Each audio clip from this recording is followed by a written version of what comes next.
Hi everyone, it's Shannon.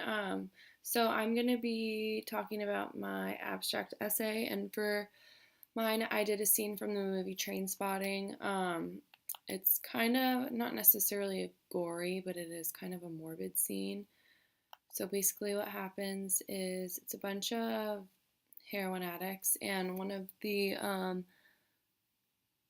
people that's in this drug house, she is a woman that has a baby, and so I'll just start playing it now.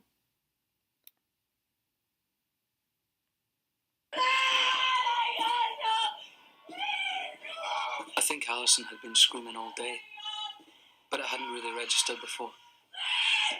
She might have been screaming for a week for all I knew. It had been days since I had anyone speak.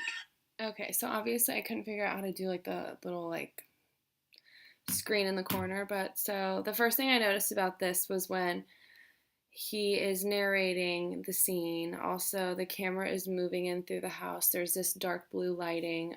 It's just pretty eerie. And just the way the camera is moving, it's really fast, but kind of takes a while to get to her. And she's just screaming so violently, and he's saying that she could have been screaming for hours or weeks, but he had just heard her.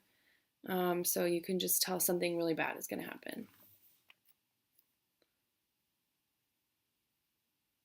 Well, surely someone must have said something in all that time. Surely to fuck someone must have. Alice! Cool, Dad! Everyone's gonna be just fine. Nothing could have been further from the truth. In point of fact, nothing was going to be just fine. On the contrary, everything was going to be bad. Bad? I mean, everything was going to be even worse than it already was. All right, so still in the background, you hear her screaming. All the guys, you can tell they're still like not sober. They're doing heroin. She can't stop screaming. The situation is just building, moving around in this like trap house, for lack of a better word. Um, you can see as they're getting up off their matches, they're starting to realize this is like a serious situation. This is not a drill. Like something serious is going on, and they're all kind of like, okay, we better figure out what's going on.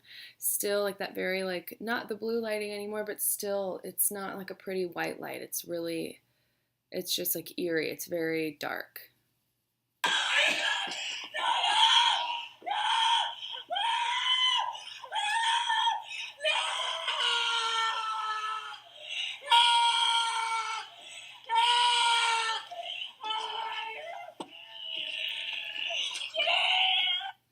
All right, so this is where you realize what has happened. You kind of can see from the looks on everyone's faces, they are super disturbed. It was almost, I guess it necessarily was not a wake up call for them because they do continue to do drugs after this moment, but it was a scary moment for all of them because they are realizing how neglectful you become when you're on these types of drugs. They're all looking into the crib, very, very disturbed, but one of them in particular is kind of gets him the most.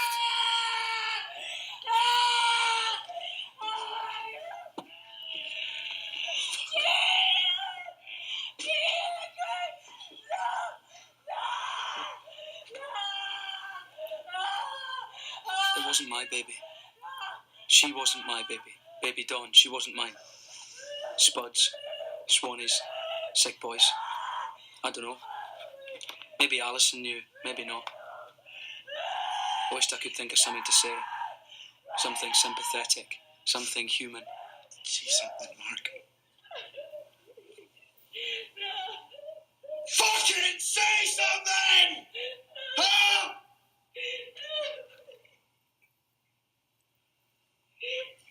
I'm cooking up.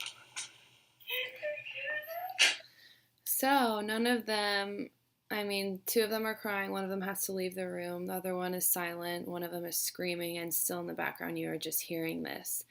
And one part I forgot to mention is as they're like kind of like veering the camera over the child's crib, it's very slow. It's like they really want you to know, like, this is what can happen from doing drugs like this. This is really serious. This is how neglectful they've become.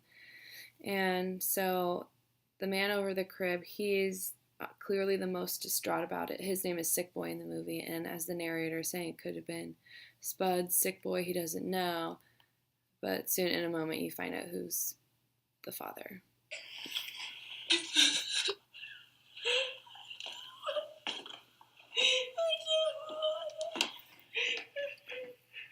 Another important part, they decide to start doing heroin right after this happened. So, yeah.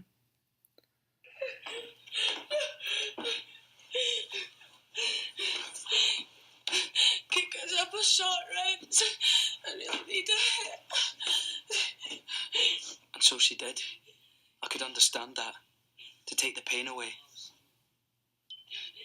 So I cooked up and she got a hit. But only after me. That went without saying. Well, at least we knew who the father was now. It wasn't just the baby that died that day. Something inside Sick Boy was lost and never returned. It seemed he had no theory with which to explain a moment like this. Nor did I. Our only response was to keep on going and fuck everything. Pile misery upon misery, heap it up in a spoon and dissolve it with a drop of bile, then squat it into a stinking purulent vein and do it all over again. Keep on going, getting up, going out, robbing, stealing, fucking people over, propelling ourselves with longing towards the day that it would all go wrong. Because no matter how much you stash or how much you steal, you never have enough. No matter how often you go out and rob and fuck people over, you always need to get up and do it all over again. Sooner or later, this kind of thing was bound to happen.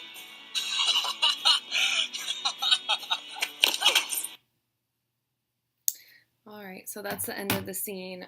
You could clearly see that it was Sick Boy's baby. He was extremely just disturbed about what had happened.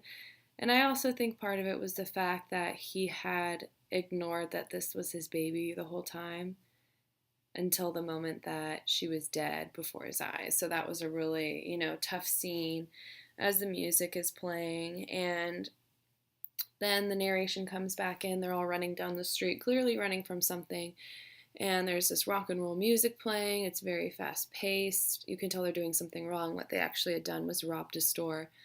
And he talks about how there's nothing you can do but keep moving on. And he's kind of using it as like a metaphor for smoking heroin, cooking it in a spoon.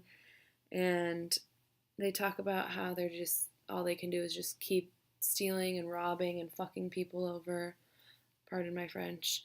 And, even though they're doing all this just to try and escape it, they're bound to get caught and something bad happen. And that's when he's tackled and they're arrested. So, yep.